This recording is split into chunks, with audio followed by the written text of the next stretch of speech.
তো আজকে আমরা এসএলএসটি ইন্টারভিউ সংক্রান্ত বিষয়ে আলোচনা করব এবং আগামীতে আপনাদের ইন্টারভিউ প্রিপারেশনের জন্য যে সমস্ত ক্লাসগুলো নেওয়া হবে সেই সমস্ত বিষয়ে আলোচনা করব। তো সামগ্রিক একটা গুরুত্বপূর্ণ আলোচনা।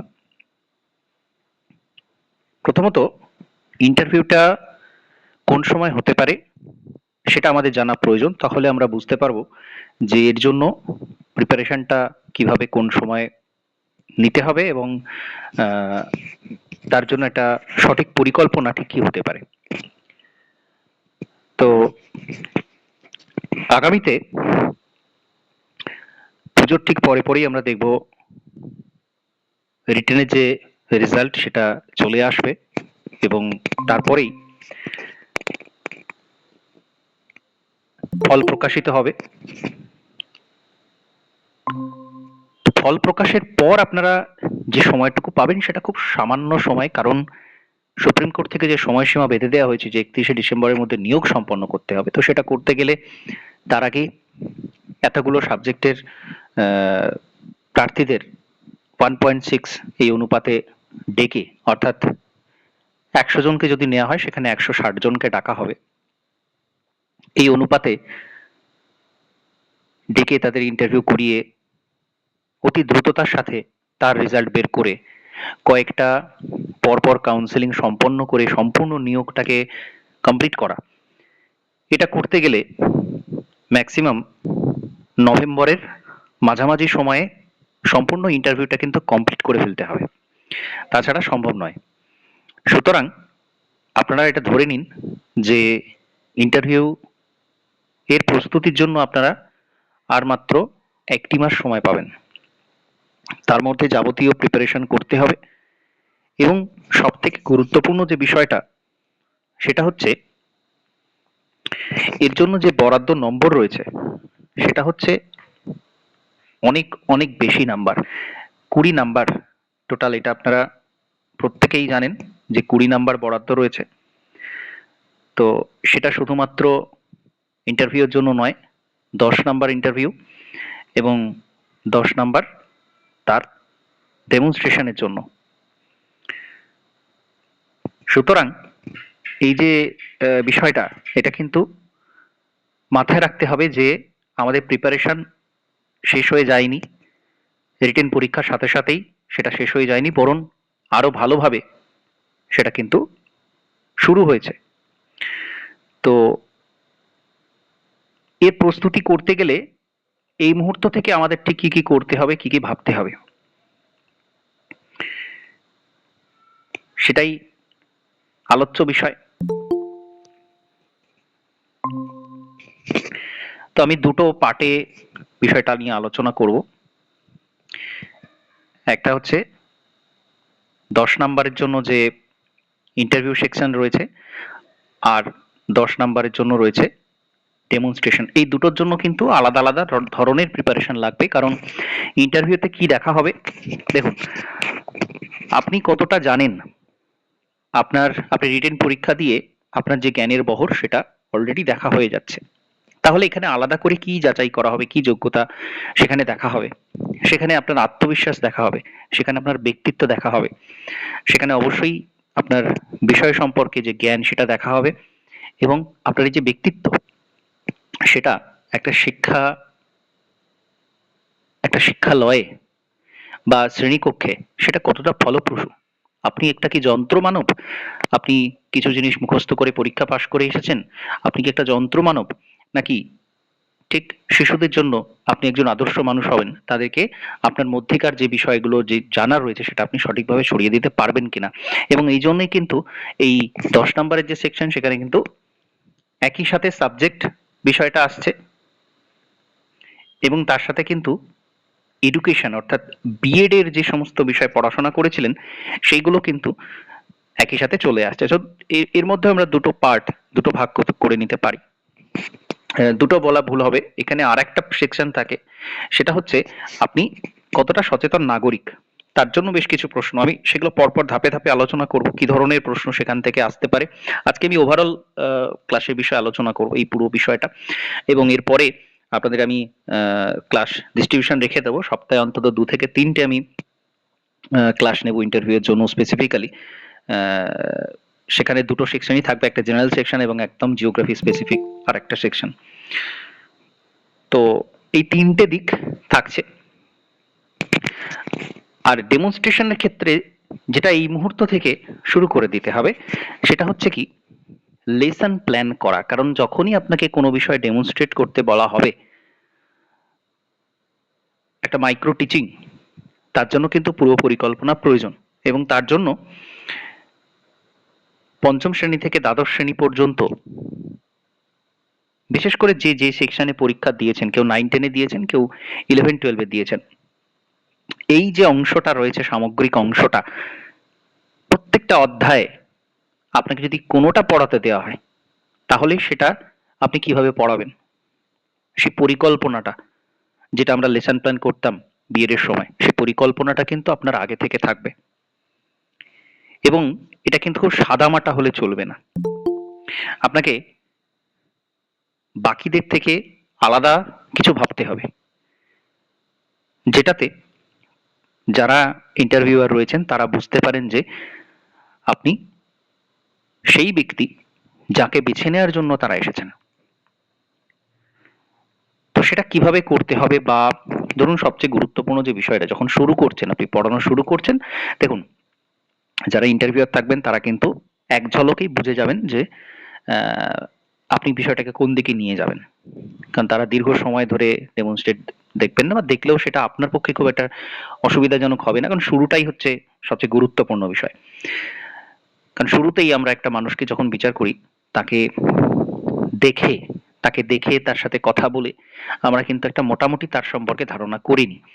তো সেটাই, সেই যে ফার্স্ট ইমপ্রেশন যেটাকে আমরা বলি, সেটাই কিন্তু থাকে। তো এখানে যেহেতু সাক্ষাৎকার, যেহেতু চাক্ষুষ তারা দেখবেন, সুতরাং ওই যে বেশভূষার ব্যাপারটা, বাকি সমস্তটাই, আপনার পার্সোনালিটি কেমন, আপনার আপনার গলার ভয়েসটা কেমন, ভয়েস মডুলেশন কেমন, আপনার সেই ভয়েসের মধ্যে বা আপনার বডি ল্যাঙ্গুয়েজের মধ্যে কতটা আত্মবিশ্বাস প্রকাশ পাচ্ছে, এগুলো কিন্তু তারা ধরতে পারবেন।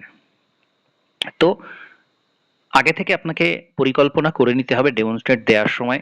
এবং ঠিক যেমন আপনারা বোর্ড ওয়ার্ক করতেন একটা বিএড এ, যখন আপনার প্র্যাকটিস টিচিং এ গেছিলেন, বা ফাইনাল টিচিং এর দিন, এই সমস্ত জায়গাতে আপনি বোর্ড ওয়ার্ক করতেন, এখানে আপনাকে সেই বোর্ড ওয়ার্কটা করতে হবে। কারণ এখানে টিচিং লার্নিং যে মেটেরিয়ালগুলো, সেই মেটেরিয়ালগুলো আপনি আদার্স অন্য কিছু পাবেন না, আপনাকে বোর্ডের সামনেই কিন্তু সেটা করাতে হবে। তো আপনি এখানেই কিন্তু নিজে একজন টিএলএম, টিচিং লার্নিং মেটেরিয়াল, আপনি নিজেই। তো প্রথম বিষয় এখানে আসবে যে শিশুদের কি করে মনোযোগ আকর্ষণ করবেন আপনি, ফার্স্ট একদম। এবং সেখানেই আপনাকে কিন্তু প্রথম বলেই 6 বাড়তে হবে, যেটা বলছিলাম যে ফার্স্ট ইমপ্রেশন। তো সেখানে আলাদা কিছু করতে হবে, পূর্ব পাঠের সাথে পরিচয় করিয়ে দেওয়া, একদম যে শুরুর বিষয়গুলো কোনো একটা টপিকে, এই সব জিনিসগুলো প্রত্যেকটা অধ্যায় থেকে আপনাকে কিন্তু ধরে ধরে লেসন প্ল্যান বানিয়ে, বেশি বড় বড় কিছু নয়, লেসন প্ল্যান মানে অনেক বড় একটা ছক তৈরি করা, শুরু, ভূমিকা টমিকা এরকম নয়, পুরো ব্যাপারটা আপনার মাথায় থাকবে যে আপনি শুরুতে কি বলবেন। আপনি ঠিক ইন্ট্রোডাকশন প্রথমেই, বিষয়টা তো বলা হয় না, মনোযোগ আকর্ষণের জন্য আপনাকে এমন কিছু বলতে হয় যাতে করে চট করে স্টুডেন্টরা সেটা প্রতি আকর্ষিত হয়ে যায়। তার জন্য বিশেষ কিছু করা, সেটা আমি বলে দেব কিভাবে করতে হবে প্রত্যেকটা অধ্যায় ধরে। যারা জিওগ্রাফির আছেন আমি প্রত্যেককে সেই বিষয়গুলো বলে দেব, যে প্রত্যেকটা টপিক ধরে ধরে কিভাবে কি করতে হয়, কত রকম ভাবে সেটাকে ডেমনস্ট্রেট করা যায়। তো সেটা হলো। তারপরে অবশ্যই আপনার বিষয়ভিত্তিক জ্ঞানটা তো থাকতেই হবে, যেটা অলরেডি আপনারা এতদিন পড়াশোনা করছেন, আপনাদের আছে। আপনার সেটা কিভাবে উপস্থাপন করতে হবে, বোর্ড ওয়ার্ক করা, সেখানে এরকম ডায়াগ্রাম, ছবি আঁকিয়ে বোঝানোর যে ব্যাপারটা, যাতে করে একদম সেটা স্টুডেন্ট সেন্ট্রিক হয়, খুব শিশুরা যাতে খুব সহজে সেটা ধরে ফেলে। তার জন্য কিন্তু এই ডেমনস্ট্রেশনের ক্ষেত্রে কমপ্লিট লেসন প্ল্যানটা বানানো আপনাকে শুরু করে দিতে হবে। মানে শুধু পড়লে হবে না, এই জায়গাটা আপনার, আমাদের যে নতুন সিলেবাস রয়েছে, যখন 11-12 এর যখন ইন্টারভিউ দিতে যাবেন, বর্তমানে সেমিস্টার সিস্টেম চলে এসেছে, 4টে সেমিস্টারের পরীক্ষা হচ্ছে। তো সেখানে প্রপার সিলেবাস কোথায় কি আছে, সিলেবাস সম্পর্কে একদম কমপ্লিট পুঙ্খানুপুঙ্খ আপনাদের জ্ঞান থাকতে হবে। এবং একদম 5 to 8 কেও নেগলেক্ট করলে চলবে না, কারণ আপনি যখন 9-10 এর পরীক্ষা দিতে যাচ্ছেন তখন আপনি একজন জেনারেল সেকশনের টিচার। বেসিক্যালি স্কুলে কিন্তু ওই ডিসক্রিমিনেশনটা করা হয় না যে কে 8 পর্যন্ত টিচার, কে 9-10 এর টিচার, বেসিক্যালি এরকম হয় না। 9-10 এই জন্য স্কেলটাও সেম। তো সুতরাং আপনাদের কিন্তু সেটা মাথায় রাখতে হবে যে সেটাও সিলেবাসের মধ্যে আপনাকে কি টপিকে, কোন টপিকে আপনি কি বলবেন, সেখানে অনেক টপিক ম্যাচ করে যাবে। সুতরাং অতিরিক্ত প্রেশার নেওয়ার কিছু নেই ব্যাপারটা, কিন্তু ব্যাপারটা নিয়ে আপনাকে ভাবতে হবে এখন থেকে যে আমি ঠিক কিভাবে এটা উপস্থাপন করব এবং প্রপার আমার প্ল্যানিংটা কেমন হবে, আমি কিভাবে শুরু করব, কিভাবে মাঝে থাকবে, কিভাবে শেষ করব, পুরোটাই কিন্তু আপনার একদম মস্তিষ্কের মধ্যে, আপনার কল্পনার মধ্যে থাকবে। একদম রুমে প্রবেশ করা থেকে শুরু করে প্রবেশ করার পদ্ধতিটাও কিন্তু তারা দেখবেন। প্রথমত আপনার কনফিডেন্স কেমন আছে, ওভার কনফিডেন্স নয়, কনফিডেন্স কেমন আছে, আপনার বাচনভঙ্গি, আপনার বাচনভঙ্গি এটা কিন্তু খুব ইম্পর্ট্যান্ট একটা বিষয়। ঠিক আছে? তো অনেকের ক্ষেত্রেই জায়গাটা খুব নার্ভাসনেস কাজ করে। অনেকে অনেক কিছু জানেন, তারা লিখে দিতে পারবেন, তারা তাদের যদি পরীক্ষাতে যেমন লিখতে দেওয়া হয় তারা লিখে দিতে পারবেন। কিন্তু ইন্টারভিউ ফেস করার একটা কমপ্লিটলি অন্য জিনিস, অন্য ধরনের বিষয়।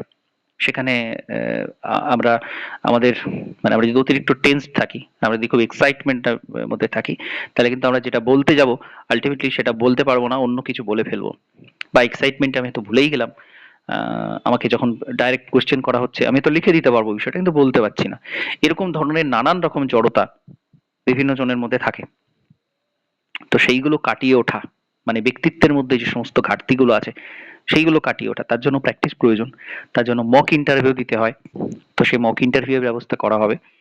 আপাতত সেটা অনলাইনেই করা হবে, মানে face to face video calling এর মাধ্যমে যেরকম মক ইন্টারভিউ হয় সেরকম ভাবে ইন্টারভিউ নেওয়া হবে, যাতে করে আপনাদের ওই সাথে সাথে একটা প্রশ্ন উত্তর দেওয়ার যে পদ্ধতি বা উত্তর, সাথে সাথে উত্তর কিছু দেওয়া, সেটাকে যথাযথভাবে উপস্থাপন করা, সেই জিনিসগুলো কিন্তু খুবই আবশ্যিক একটা বিষয়, প্র্যাকটিসের বিষয়। তো সেটা প্র্যাকটিস করানো হবে এবং আপনারা অবশ্যই নিজে বাড়িতে প্র্যাকটিসের সময় আয়নার সামনে দাঁড়িয়ে বা বসে সেটা প্র্যাকটিস করতে পারেন, বলতে পারেন যে কোনো ধরনের প্রশ্ন। এবং সর্বোপরি প্রত্যেকটা ক্লাসের বই, সিলেবাস আপনার হাতে থাকতে হবে। এখন থেকে সেই প্রিপারেশনটা কিন্তু শুরু করে দিতে হবে। তো এইগুলো হচ্ছে মূল ভাবনা চিন্তার বিষয়। এবার আমি এক এক করে আপনাদের বলবো যে একটা ইন্টারভিউ এর ক্ষেত্রে আপনাদের কোন কোন বিষয় প্রাথমিকভাবে বুঝতে হবে বা ঠিক রাখতে হবে। প্রথমত বেশভূষা, একদম রুচিসম্পন্ন মার্জিত পোশাক, এবং সেটা কোন পোশাক পরে আপনি ফাইনাল ইন্টারভিউটা দিতে যাবেন সেটা কিন্তু এখনই আপনারা ঠিক করে রাখবেন। ঠিক আছে? একদম ঠিক করা মানে কি একদম রেডি করে রাখবেন। ঠিক আছে? যে হ্যাঁ এটা পরেই ইন্টারভিউ দিতে, এবং দরকার হলে সেটা পরেই আপনি যখন মক ইন্টারভিউ দেবেন সেটা পরেই দেবেন। এটা প্রথমত বিষয়। এবং যে বিষয়টার উপর আপনি পরীক্ষা দিতে যাচ্ছেন সেইটার উপর সম্যক পুরো ধারণা আপনার থাকবে। এবং যেটা খুব কমন একটা বিষয় জিজ্ঞাসা করা হয় যে আপনি যেখানে বসবাস করছেন, বিশেষত জিওগ্রাফির ক্ষেত্রে, যেহেতু লোকেশন একটা খুব গুরুত্বপূর্ণ এখানে জায়গা, আপনি যেখানে বসবাস করছেন সেই স্থানটা সম্পর্কে, সেই জেলাটা সম্পর্কে, এবং আপনার বিশেষ যে আপনি যে জায়গাটা, সেই জায়গার ল্যান্ডস্কেপটা কেমন, সেখানে কি আছে কি নেই, সেটা সম্পর্কে কিন্তু খুব ভালো করে ধারণা আপনার রাখতে হবে। এবং প্রতিদিনের সংবাদপত্রটাকে ভালো করে পাঠ করা, এটা কিন্তু প্রত্যেকটা বিষয়ের জন্য, কোনো নির্দিষ্ট বিষয় নয়, প্রত্যেকটা বিষয়ের জন্য এটা গুরুত্বপূর্ণ। অন্তত হেডলাইন কি রয়েছে, এবং বর্তমান যে ইস্যুগুলো চলছে, বাস্তব যে ইস্যু, সেটা শিক্ষা সংক্রান্ত হতে পারে, পলিটিক্যাল হতে পারে, নানা রকম বিষয় হতে পারে, সেই ইস্যুগুলো সম্পর্কে আপনার ধারণা থাকতে হবে। এবং পরীক্ষা হলে কোনোভাবে যেন আপনার রাজনৈতিক পরিচয় সেটা যেন কোনোভাবে বেরিয়ে না পড়ে, বা কোনো বিষয় সম্পর্কে আপনার ফ্রাস্ট্রেশন সেটা যেন চলে না আসে। আমি এটা বলতে চাইছি, মানে কোনো রকম কোনো উত্তর পলিটিক্যাল পলিটিক্যাল ঘেঁষা উত্তর যেন কখনোই না হয়। পলিটিক্যাল কোনো বিষয় সম্পর্কে আপনার কোনো দিকে আপনার ঝুঁকে পড়ে আপনি সেইটা বক্তব্য রাখছেন, মানে কোনো বিষয় ধরুন কোনো সাম্প্রতিক একটা ইস্যু নিয়ে আপনাকে প্রশ্ন করা হলো, সেখানে আপনি কোনো রাজনৈতিক দলকে সমর্থন করছেন বা সমর্থন করছেন, কোনোটাই যেন সব প্রকাশ না হয়। আপনাকে নিউট্রাল থেকে একটা যুক্তিগ্রাহ্য উপস্থাপন আপনাকে দিতে হবে, কারণ আপনি একজন সচেতন নাগরিক, আপনি একজন শিক্ষক, আপনি সমাজ গড়ার কারিগর। সুতরাং সমাজ সম্পর্কিত যাবতীয় ধারণা, সাম্প্রতিক বিষয়, সেটা আপনাকে ভাবতে হবে, কারণ আপনি শিশুদের সুচিন্তক। আগামী দিনে শিশুদেরকে সম্পূর্ণভাবে গড়ে তোলার দায়িত্ব আপনার উপর ছেড়ে দেওয়া হচ্ছে। সেখানে আপনি শুধুমাত্র আপনার বিষয় সম্পর্কে আপনার জ্ঞান আছে, বাদবাকি আর কিছু জায়গাতে আপনি সেই অর্থে জানেন না, এটা কিন্তু কাম্য নয়। এবং সেই কারণেই এই সমস্ত টুকিটাকি বিষয় আপনাকে জানতে হবে। এবং এই প্রশ্ন কিন্তু করা হয়, ডিপেন্ড করছে ইন্টারভিউয়ার কে কিরকম ব্যক্তি। সাধারণত ইন্টারভিউ দিতে গেলে ধরুন আপনাকেই ইন্টারভিউ বোর্ডে বসানো হয়েছে, তখন আপনি কি ভাববেন? যে এই জিনিসগুলো কিন্তু সবার আগে আসে, যেগুলো সবার আগে আসে আপনি সেগুলোই ভাববেন, যে আমি একজন প্রার্থীকে কি প্রশ্ন করব, সে বিষয় সম্পর্কে সে দক্ষ, বিষয় সম্পর্কে দু চারটে প্রশ্ন নিশ্চয়ই করব, এবং সেই ব্যক্তি কতটা সমাজ সচেতন।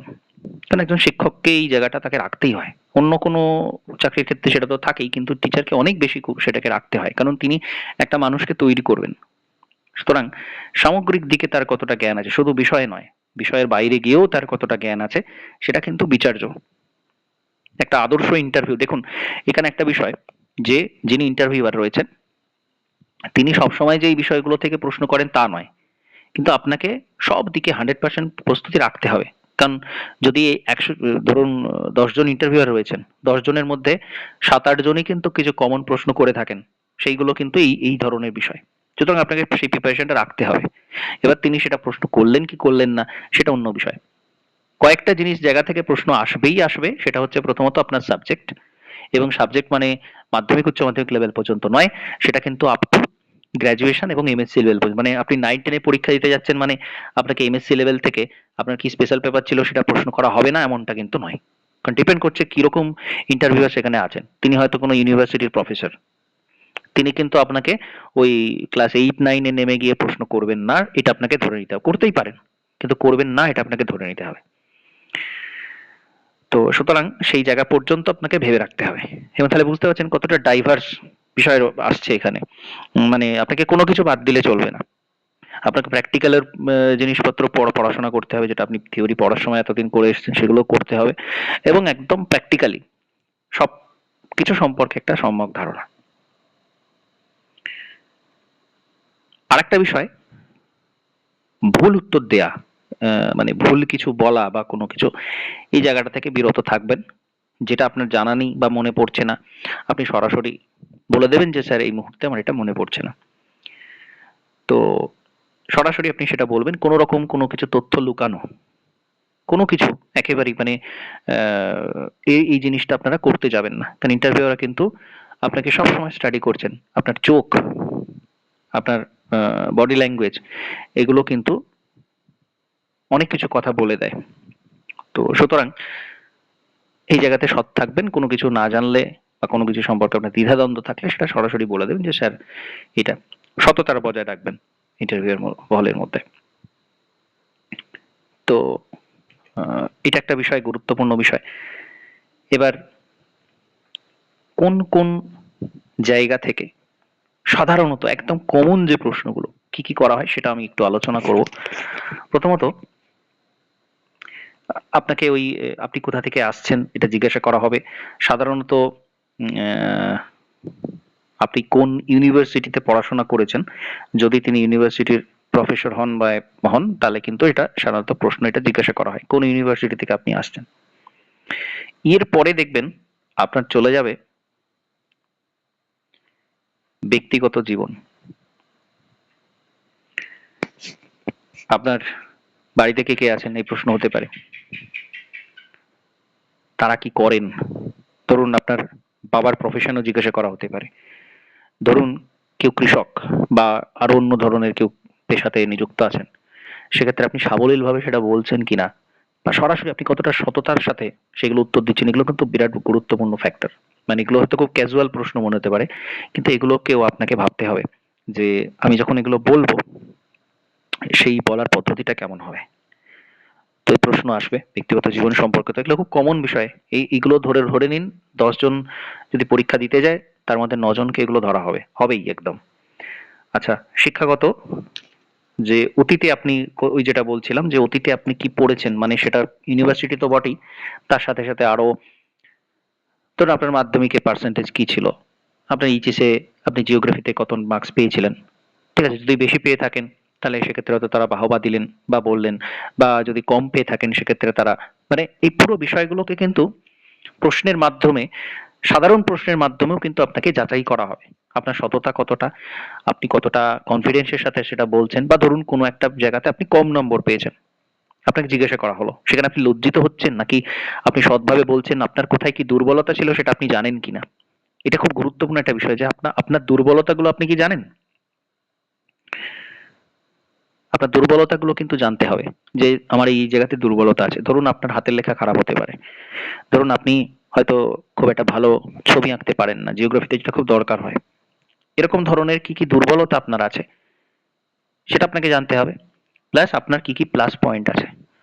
আর ধরুন আপনাকে বলা হয় যে আপনাকে চাকরিটা দিয়ে দেওয়া হলো, আপনাকে কেন দেওয়া হবে চাকরিটা, আপনি কেন নিজেকে একজন যোগ্য শিক্ষক হিসেবে মনে করছেন, এই প্রশ্ন কিন্তু করা হয়, এবং এগুলো খুব কমন প্রশ্ন। কেন আপনি নিজেকে শিক্ষক মনে করছেন? তো সেই জায়গাতে আপনাকে কিন্তু আপনার যে ব্যক্তিত্ব, তো এখানে কিন্তু আপনাকে কোনো ভুলভাল উত্তর দিলে চলবে না। আপনি কিন্তু প্রস্তুত থাকতে হবে যে আমি যেটা বলবো যে এইটা আমার প্লাস পয়েন্ট, সেটা থেকে কিন্তু প্রশ্ন আসবে। এবং সেটা যদি বলি যে স্যার আমি খুব সুন্দর ডায়াগ্রাম আঁকতে পারি, আমি খুব সুন্দর ভারতের ম্যাপ আঁকতে পারি, আমি এটা করতে পারি, তো আপনাকে কিন্তু সরাসরি বলা হবে ঠিক আছে এই কাগজের পাটা করে দেখান, এই ডায়াগ্রামটা একটু এঁকে দেখে দেখান বা বোর্ডে দেখে দেখান। বোর্ড নিশ্চয়ই থাকবে, ডেমনস্ট্রেশন থাকছে, সেটা আপনাকে করতে বলা হবে। তো এটা একটা গুরুত্বপূর্ণ দিক। আচ্ছা, আপনার ব্যক্তিগত যে মানসিকতা রয়েছে বা ব্যক্তিগত শখ, আপনার আপনি আপনি অবসর সময় আপনি কি কি করেন, আপনার অবসর যাপন কি করেন, আপনি কি করতে ভালোবাসেন, কি খেতে ভালোবাসেন, আহ, এই ধরনের সাধারণ প্রশ্ন করার মাধ্যমে আপনার ব্যক্তিত্ব তারা কিন্তু বুঝে নেবেন। আপনি কিভাবে এই বিষয়গুলোকে নিচ্ছেন। ধরুন আপনাকে প্রশ্ন করা আপনি কি ধরনের বই পড়তে ভালোবাসেন, বা আপনি বললেন যে হ্যাঁ আমি আমি বই পড়তে ভালোবাসি, বা আপনার যে হবিস গুলো রয়েছে, যেই মাত্র আপনি সেই হবিসে ঢুকে যাবেন সেখান থেকে কিন্তু আপনাকে প্রশ্ন করা হবে। ধরুন আপনি বললেন আমি বই পড়তে ভালোবাসি, তো আপনি গল্পের বই পড়তে ভালোবাসেন নাকি কি ধরনের বই পড়তে ভালোবাসেন, এবং যদি কোনো লেখকের নাম বলতে বলা হয় তার সম্পর্কে দু চার কথা। যখনই আপনি একটা উত্তর দেবেন তখনই কিন্তু সেই সেই যে উত্তরটা তার ভিত্তিতে কিন্তু তারপরে আপনাকে প্রশ্ন করা হবে। সুতরাং আপনি কি বলছেন সেটা খুব সাবধানে বলবেন, কোনো রকম তথ্য লুকাবেন না, এবং স্পষ্ট সত্যি কথা বলবেন। আপনি মানে একজন মানুষ, আপনি সমগ্র সামগ্রিক সবকিছু সম্পর্কে আপনার ধারণা নাও থাকতে পারে, কিন্তু আপনি সেটা সৎভাবে আপনি প্রকাশ করলেন। আচ্ছা, আপনি পশ্চিমবঙ্গের বাসিন্দা, পশ্চিমবঙ্গের যে কোনো জেলাতে আপনাকে চাকরি দেওয়া হতে পারে। পশ্চিমবঙ্গ সম্পর্কে বিশেষ করে যেহেতু ভূগোল বিষয়টা রয়েছে আপনার, তো পশ্চিমবঙ্গ সম্পর্কে সম্যক ধারণা, যদিও যে কোনো সাবজেক্টে এটা প্রশ্ন করা হতে পারে, পশ্চিমবঙ্গ সম্পর্কে কম বেশি ধারণা আপনাকে রাখতে হবে। আপনি কেন শিক্ষক হতে চাইছেন এই প্রশ্নটা কিন্তু আপনাকে করা হবে। আপনি কেন শিক্ষক হতে চাইছেন? আচ্ছা, এটা আমি একটু জিজ্ঞাসা করি আপনাদের, আপনারা একটু বলুন তো কেন শিক্ষক হতে চাইছেন। আচ্ছা, শুভাশিস বলুন।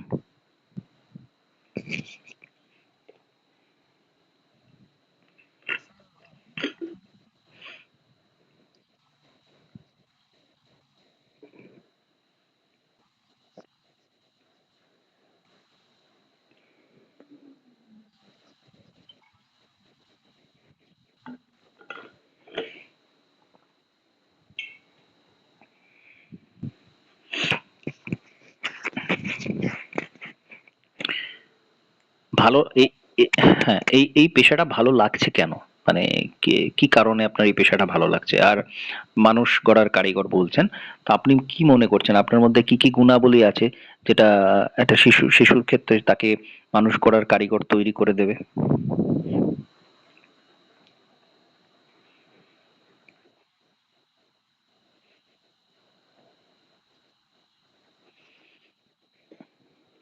আপনি কি আপনি কি শুধু মানে পড়ানোর মধ্যেই সীমাবদ্ধ থাকবেন?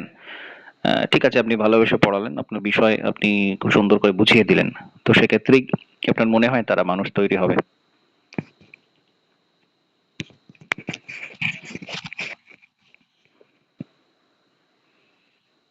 মানে আপনার মধ্যে কি, কি গুণাবলী রয়েছে? আপনি আপনি নিজে নিয়মিত খেলাধুলা করেন, বা আপনি কি সেগুলো সঠিকভাবে তাদের মধ্যে উম ছড়িয়ে দিতে পারবেন? আপনার কি, কি গুণাবলী রয়েছে সেগুলো একটু বলুন, যেগুলো দিয়ে মনে হচ্ছে আপনার যে আপনি মানুষ গড়ার কারিগর তৈরি করতে পারবেন, মানুষ তৈরি করতে পারবেন।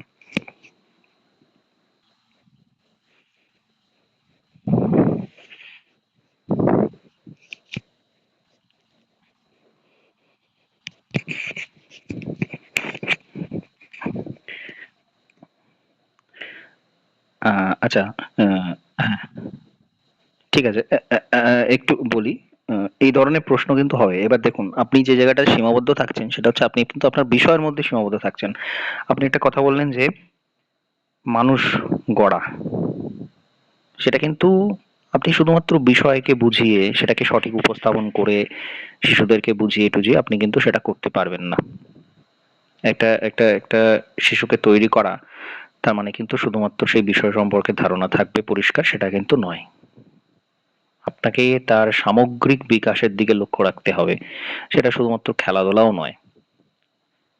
প্রথমত তার এই যে বৃদ্ধি বিকাশ, আমি যে সেদিন পড়াচ্ছিলাম আপনাদের, বিকাশের যে দিক, সেটা একটা দিকে নয়।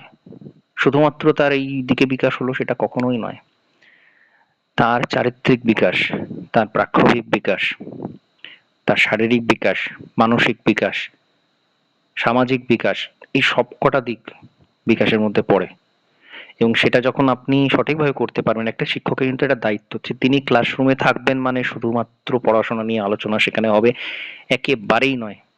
এটা শুধুমাত্র একটা সামান্যতম দিক। প্রত্যেকটা ক্লাসরুমে যে প্রত্যেকটা ছাত্রছাত্রী থাকে তারা কিন্তু প্রত্যেকে শুধুমাত্র পরীক্ষাতে নম্বর পাওয়া তার জন্য কিন্তু তারা বসে নেই। তারা যাতে আগামী দিনে সঠিকভাবে পথ চলতে পারে সমাজ জীবনে, সেই পথটা দেখানো কিন্তু সবার আগে আপনার দায়িত্ব। আপনি কি পড়ালেন সেটা কিন্তু গৌণ বিষয়। অবশ্যই আপনাকে পড়াতে হবে, বিষয় সম্পর্কে পড়াতে হবে, সিলেবাস যেটা রাখা হয়েছে সেটা তাদের বিকাশের জন্য যাতে করে সঠিক হতে পারে তার জন্য রাখা হয়েছে। যথেষ্ট চিন্তাশীল ব্যক্তিরা সেটা রেখেছেন। কিন্তু তার বাইরেও গিয়েও আপনাকে বেশ এমন কিছু জিনিস শেখাতে হবে যেটাকে আমরা আগে এক্সট্রা কারিকুলার বলা হতো, এখন সেটাকে কো কারিকুলার বলা হয়। কেন আগে এক্সট্রা কারিকুলার বলতো? এই টার্মটা ভুল, যে অতিরিক্ত কিছু শেখানো হচ্ছে, আপনি ক্লাসরুমের মধ্যে অতিরিক্ত কিছু শেখাচ্ছেন, ব্যাপারটা কিন্তু তা নয়। এটা শিক্ষার মধ্যেই অন্তর্ভুক্ত। সর্বাঙ্গীন বিকাশ ঘটাতে হবে, শুধুমাত্র পড়ানোটা কিন্তু ফ্যাক্টর নয়। যাই হোক, আপনার উত্তর দেওয়ার অ্যাপ্রোচটা কিন্তু এরকম হবে, বুঝতে পারছেন? হ্যাঁ, তো এগুলো ধাপে ধাপে হবে। প্রথমেই আপনার এই অ্যাপ্রোচটা থাকবে না। প্রথমে আপনার অ্যাপ্রোচ থাকবে কি, সিলেবাস এর মধ্যে যাবতীয় যা যা বিষয় আছে সেটা আপনার খুব পরিষ্কারভাবে জানা, মানে সাবজেক্টের কোনো জায়গাতে আপনার কোনো ফাঁক থাকবে না। মানে অ্যাজ আ টিচার আপনাকে সাবজেক্ট কিন্তু খুব ভালো করে সিলেবাসটা জানতে হবে এবং উপস্থাপন করতে হবে। সেটা আমি বললাম একটা দিক, যে ডেমনস্ট্রেট কিভাবে করবেন তার জন্য 10 নাম্বার আছে। কিভাবে মনোযোগ আকর্ষণ করবেন, এমন কিছু কথা বললেন, এমন কিছু, যেমন ধরুন ছড়া। আমি যখন প্র্যাকটিস টিচিং করিয়েছি বা ক্লাসের মধ্যেও আমি যখন ফাইনাল টিচিং করিয়েছি বা এই ধরনের কিছু, তখন আমি কি করতাম, আমি গিয়ে ধাঁধার মতো কোনো একটা টপিক ধরে 2 লাইন বলতাম। আচ্ছা বলো তো এইটার সম্পর্কে তোমরা কিছু বুঝতে পারছো আমি কিসের কথা বলছি? 2 লাইন বললাম। তো তারা কিছু উত্তর দিল, হয়তো পারলো কি পারলো না, আমি আরো 2 লাইন বললাম, আচ্ছা এবার বুঝতে পারছো, দেখো তো। তারা প্রত্যেকে কিন্তু সেই ধাঁধাটা ভাবতে বসে গেল যে আচ্ছা এটা কিসের ব্যাপারে কথা বলা আছে, আমি তবে একটু ভাবার চেষ্টা করি, খুব সাধারণ ভাষায় বলা। তো এটা করলে সবচেয়ে বেশি ভালো করে মনোযোগ আকর্ষণ করা সম্ভব। এটা একটা দিক। এবার আপনি যে কোনো ভাবে সেটা করতে পারেন, ভাবতে পারেন। মানে এখানে কিন্তু চিন্তাশীল হতে হবে, আপনাকে ভাবতে হবে। এবং এই যে লেসন প্ল্যানের কথা বলছি, এই যে শুরুটা প্রথম বলেই আপনাকে 6 মারতে হবে। আপনি শুরু করলেন যখন, আপনি এভাবে শুরু করবেন। একটা ক্লাসরুমে ঢোকা, সেখানে প্রথমেই ঢুকে আপনি শিক্ষার্থীদের সাথে সৌহার্দ্য বিনিময় করলেন। গুড মর্নিং কি গুড আফটারনুন যাই হোক, সেটা সেটা বললেন। তারপরেই কিন্তু বোর্ডে লেখার পরে আজকের ডেট, আজকের আপনি কোন বিষয়ে পড়াবেন সেটা লেখার পরেই কিন্তু আপনাকে দুম করে টপিকে ঢুকে গেলে হবে না। আপনাকে মনোযোগ আকর্ষণ করতে হবে পড়ানোর মধ্যে। তার জন্য আপনাকে ভেবে রাখতে হবে যে এবার ধরুন আপনাকে প্রত্যেকটা মানে আপনার একটা ফেভারিট টপিক থাকবে, যেটা যদি বলা হয় যে আপনার ইচ্ছে মতো পড়ান যা খুশি, সেটা আপনি পড়ালেন। সেটা একটা তৈরি থাকবে আপনার। তো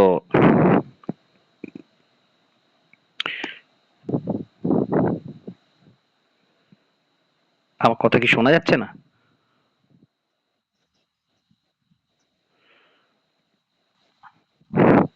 আচ্ছা। আম, বিজয় বলছেন আপনার হয়তো নেটওয়ার্ক কিছু প্রবলেম হচ্ছে। আপনি রেকর্ডেডটা পরে শুনে নেবেন, এখন শুনুন আপাতত, পরে রেকর্ডেড শুনে নেবেন, কোনো অসুবিধা হবে না। আচ্ছা, তো এই জায়গাগুলো তৈরি করতে হবে যে একটা একটা আপনার ফেভারিট টপিক থাকবে খুব সুন্দর করে, যেটা আপনি উপস্থাপন করবেন। এছাড়াও আপনাকে প্রত্যেকটা টপিকের উপরই কিন্তু প্রস্তুতি রাখতে হবে, এবং সেটা আজ থেকেই প্রস্তুতি শুরু করে দেয়া, এরকম একটা জায়গা।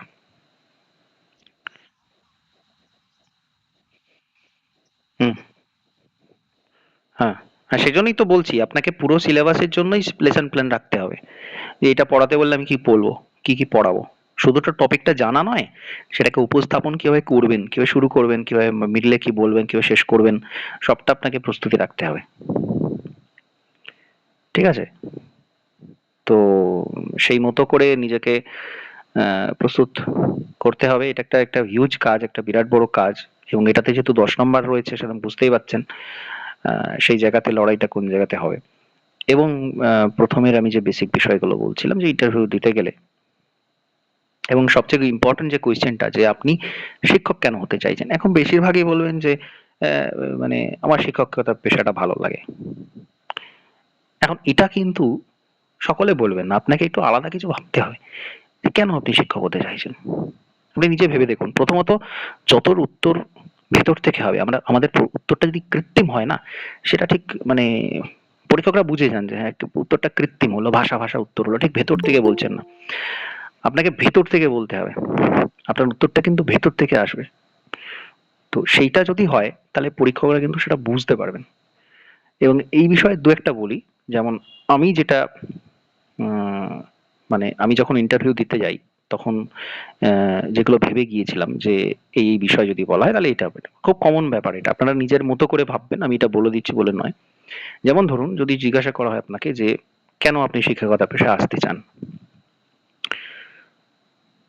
তো প্রথমত এই পেশার সাথে যদি যুক্ত থাকা যায় সেক্ষেত্রে পড়াশোনার মধ্যে থাকা যায়। আপনি দেখুন উত্তরটা বাস্তবধর্মী হবে, পড়াশোনার মধ্যে থাকা যায়। আমি পড়াশোনা করতে ভালোবাসি, পড়াশোনার মধ্যে থাকা যায়। এবং সবচেয়ে বড় কথা, এর মধ্যে যে আনন্দ, ধরুন প্রত্যেকে আপনারা বিএডে প্র্যাকটিস টিচিং করিয়েছেন, আপনারা প্রত্যেকে জানেন যে শিক্ষার্থীরা তার শিক্ষককে কি পরিমাণ ভালোবাসে। আপনি যে অকৃত্রিম ভালোবাসাটা পাবেন, সেটা কোনো প্রফেশনে পাবেন না, কোথাও পাবেন না। শিক্ষার্থীদের যদি আপনি কিছু শেখাতে পারেন, শেখানো মানে কোনো মুখস্থ করা কিছু বিষয় নয়। যদি কিছু শেখাতে পারেন, কিছু মাত্র দিতে পারেন, তারা কিন্তু সেটা বুঝতে পারে।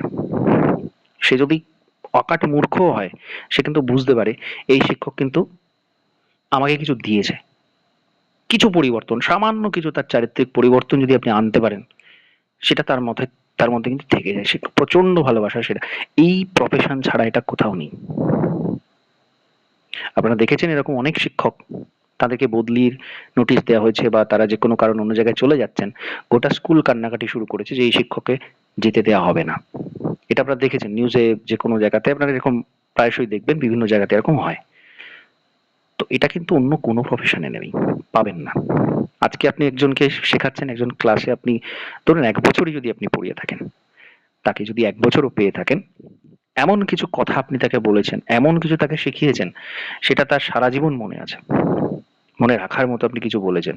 সে কিন্তু ১০, ১৫, ২০ আরো বেশি সময় পরে যদি আপনার সাথে দেখা হয়, সে যদি সেটা মনে রাখে, সে যদি তার জীবনে সেটা এপ্লাই করে, আপনাকে সে কিন্তু এসে সেটা বলবে যে, "স্যার আপনি এটা শিখিয়েছিলেন আমাকে।"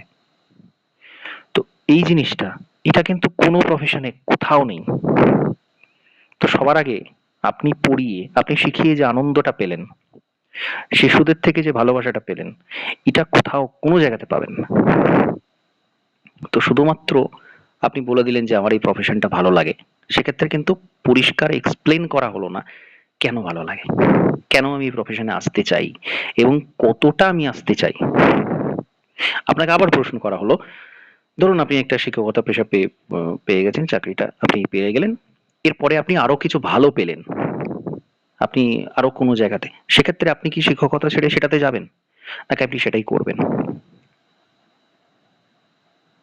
এবার দেখুন, যদি আপনার সেই যোগ্যতা থাকে, ধরুন আপনাকে পরীক্ষক মানে যিনি ইন্টারভিউয়ার রয়েছেন, তিনি জিজ্ঞাসা করবেন যে আপনি আপনি কি আরো কিছু পরীক্ষা দিচ্ছেন, বা ধরুন আপনার বয়স হয়তো বেশি বা কম যাই হোক না কেন, আপনাকে জিজ্ঞেস করবে আচ্ছা আপনি কি আর কোনো পরীক্ষা দেন না, সেখানে কি আপনি পাশ করেছেন, আপনি কি কোনো রিটেন পরীক্ষা পাশ করে আগে কোনো ইন্টারভিউ দিয়েছিলেন, এরকম ধরনের প্রশ্ন আপনাকে করা হয়।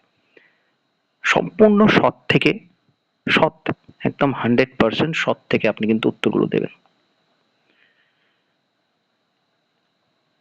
তো কোনো কোনো ক্ষেত্রে যিনি ইন্টারভিউয়ার রয়েছেন, তিনি হয়তো আপনাকে মানে পাজল করে দেওয়ার জন্য, বা আপনার ব্যক্তিত্ব কতটা, আপনি নিজেকে পজিটিভলি উপস্থাপন করবেন না আপনার নিজের সম্পর্কে অনেক নেগেটিভ ভাবনা আছে, সেইগুলো জানার জন্য বিভিন্ন রকম প্রশ্ন ছুড়ে দেবেন। আপনি কোনো রকম নেগেটিভ ভাবনা নিজের সম্পর্কে রাখবেন না। ধরুন আপনি কোনো কারণে মাধ্যমিকে কোনো একটা বিষয়, আপনি ধরুন আপনার নিজেরই বিষয় আপনি কম পেয়েছিলেন, বা উচ্চ মাধ্যমিকে আপনি সেটা কম পেয়েছিলেন, আপনাকে জিজ্ঞেস করা হবে, আপনি কোনো রকম সংকোচ না রেখে সেটা কিন্তু উত্তর দেবেন। বা ধরুন আপনি ইতিপূর্বে যতগুলো পরীক্ষা দিয়েছেন, সেটা যে কোনো পরীক্ষা হোক, আপনি তার মধ্যে কোনোটা পাশ করতে পারেননি, মানে প্রাথমিক জায়গাতেই আপনি পাশ করতে পারেননি, আপনি সরাসরি বলবেন যে না স্যার আমি কোনো ইন্টারভিউ দিইনি, বা যদি দিয়ে থাকেন আপনি বলবেন হ্যাঁ স্যার আমি এই ইন্টারভিউটা দিয়েছি। তখন প্রশ্ন, যদি যদি ফেল করে যান, প্রথমে যে আপনি তো নিজে এতগুলো পরীক্ষাতে ফেল করেছেন, তো শিক্ষার্থীরা যদি জানতে পারে যে যে স্যার আমাকে পড়াচ্ছেন বা যে ম্যাডাম আমাকে পড়াচ্ছেন, তিনি নিজে এতগুলো বিষয় ফেল করেছেন বা পরীক্ষাতে পাশ করতে পারেননি, এরকম কোনো পরীক্ষা, তো সেক্ষেত্রে আপনার শিক্ষার্থীদের আপনি কিভাবে বলবেন, কিভাবে অ্যাপ্রোচ করবেন? ধরুন এই উত্তরটাই আপনাকে তাদের কাছে উপস্থাপন করতে হবে যে ঠিক আছে আমি এতগুলো পরীক্ষাতে আমি কিন্তু অকৃতকার্য হয়েছি। তাহলে সেক্ষেত্রে শিক্ষার্থীরা প্রথম একটা বিষয় মাথায় রাখবেন যে, যে শিক্ষার্থী আপনাকে শ্রদ্ধা করতে পারবে না, ঠিক আছে, শ্রদ্ধাবান লভতে জ্ঞানম, যে শ্রদ্ধা করতে পারবে না সে কিন্তু জ্ঞান লাভ করতে পারবে না। তো আপনাকে ফার্স্ট অফ অল শ্রদ্ধা আপনাকে রাখতে হয়। তাহলে আপনি কি মিথ্যে বলবেন যে যে না আমি এতগুলো পরীক্ষাতে ফেল করেছিলাম? আপনি কি বলবেন বলুন তো? ধরুন এই প্রশ্নটা আপনাদের থেকে আমি করছি। যে ধরুন এই প্রশ্নটা আপনাকে করা হলো। ধরে নিচ্ছি। আমি বলছি না প্রত্যেকে এরকম। কিন্তু ধরে নিচ্ছি যে আপনারা অনেক পরীক্ষা দিয়েছেন কিন্তু কোনটাতে অকৃতকার্য হয়েছেন বা হতে পারেননি। শিক্ষার্থীরা সেটা জানলো। সেক্ষেত্রে আপনার অ্যাপ্রোচ কি হবে? আপনি কি বলবেন তাদের? এর একটু বলুন তো, উত্তর দিন।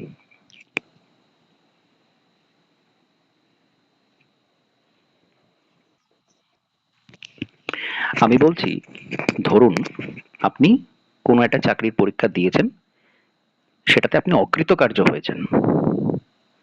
কোনো শিক্ষার্থী সেটা জেনেছে যেকোনোভাবে। সেক্ষেত্রে আপনার অ্যাপ্রোচ কি হবে? আপনি কিভাবে তাকে উত্তর দেবেন বা কি, কি বলবেন তাদের?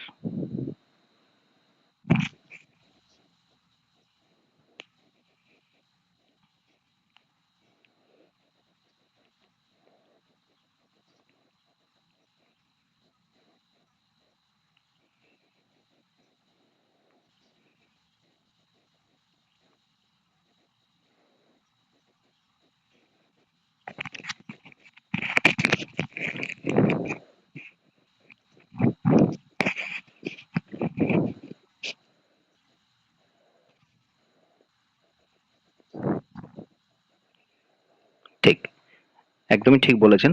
তবে হ্যাঁ, আপনি কিন্তু আ যে বলছেন যে বিষয়গুলো, অকৃতকার্য থেকে শিক্ষা নিতে হবে, ব্যাপারটা কিন্তু এরকম নয়। আপনার মানে ভাষা, আপনি যে সেন্টেন্সটা বলছেন সেখানে কিছু কিছু ভুল রয়েছে, আপনি কিন্তু সেই ভাষাটা সঠিকভাবে উপস্থাপন করুন। আপনার উত্তরটা একদমই সঠিক হয়েছে, ঠিক এটাই, এই উত্তরটাই বলাটা প্রয়োজন, কারণ প্রত্যেকটা মানুষের ক্ষেত্রে এটা হয় এবং সেই ভুল থেকে শিক্ষা নিয়ে এগিয়ে চলাটাই প্রয়োজনীয়। আপনার উত্তরটা ঠিক আছে, কিন্তু আপনি যে বাচনভঙ্গি, আপনার যে ভাষা, আপনি যে ল্যাঙ্গুয়েজটা বলছেন, আপনি যে সেন্টেন্সটা বলছেন সেখানে কিছু ভুল রয়েছে। তো সেইগুলো কিন্তু সঠিকভাবে বলবেন। আপনি বলার প্র্যাকটিস করবেন, মক ইন্টারভিউ দেবেন, আমি যেখানে যেগুলো করাবো সেগুলো দেবেন। আমি এরকম ধরনেরও আপনাদের বিভিন্ন প্রশ্ন উত্তর করাবো, প্রত্যেকটা টপিক ধরে ধরে। আজকে আমি ওভারঅল বলছি আপনাদের, টপিক ধরে ধরে করাবো, এবং দেখবেন এই প্রশ্নগুলোই কিন্তু করা হয় ইন্টারভিউতে। ঠিক আছে, মানে সাবজেক্টের বাইরে, সাবজেক্ট থেকে তো অজস্র প্রশ্ন হবে, হয়তো শুধু সাবজেক্ট থেকেই প্রশ্ন হবে, আবার দেখবেন হয়তো শুধু এরকম ধরনের প্রশ্ন হবে, আবার দেখবেন হয়তো ম্যাক্সিমাম বিএড এর থেকে প্রশ্ন। আপনাকে সবটা অ্যাজ আ হোল প্রিপারেশন রাখতে হবে।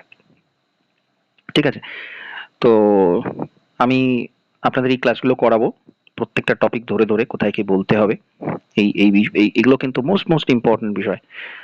ঠিক আছে, আপনার কার্যক্ষেত্র সম্পর্কে কতটা জ্ঞান আছে, আপনি যদি কোনো ধরুন, অনেকেই হয়তো ডেপুটেশনে বিভিন্ন জায়গাতে পড়িয়েছেন, বিএড এর সময় তো প্র্যাকটিস রিজন থাকেই, তারপরেও অনেকে পড়িয়েছেন, সেক্ষেত্রে আপনার কোনো অভিজ্ঞতা আছে কিনা সেটা কিন্তু জিজ্ঞাসা করা হবে।